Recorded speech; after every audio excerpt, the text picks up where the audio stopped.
About perineum, and we'll be discussing it. Before that, we all need to know that the pelvis is made up of hip bone, sacrum, and coccyx. The hip bone itself is further comprising of three bones, that is your ilium, ischium, and pubis, right? So right now all we need to know about the parts onto the anterior surface. As we can see, we have this pubic symphysis over here on the anterior surface, and anterior laterally we're going to have this scupubic ramus.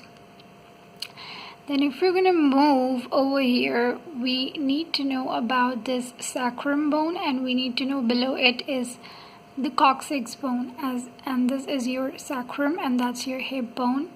So these are the structures that we need to know, and there is also posterior laterally there is a ligament that we're supposed to know. So let's talk about perineum. What is perineum?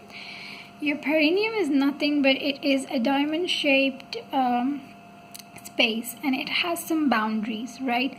Let me tell you one thing, that this picture, this view is taken from the below surface of the patient when their thighs are abducted.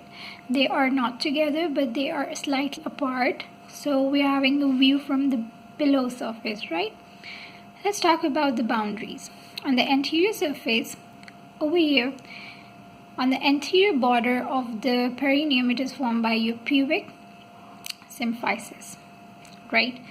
Let's talk about the anterior lateral part. On the anterior lateral part, we're going to have your scupubic rami. And coming at the posterior lateral part, we can find out the sacrotuberous ligaments and ischial tuberosities. Over here, this is your ischial tuberosity and this is your sacrotuberous ligament. Now, if we're going to draw an imaginary line between these ischial tuberosities, this imaginary line is going to divide your perineum into two triangles. The anterior one is known as urogenital triangle, while the posterior one is known as anal triangle.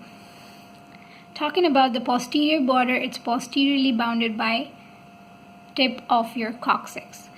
So, anterior border is by pubic symphysis, anterior lateral is formed by scupubic rami. Coming on the posterior lateral side, we have ischial tuberosities and sacrotuberous ligament, and posteriorly finally by the tip of the coccyx.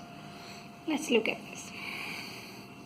This is your pubic symphysis, right?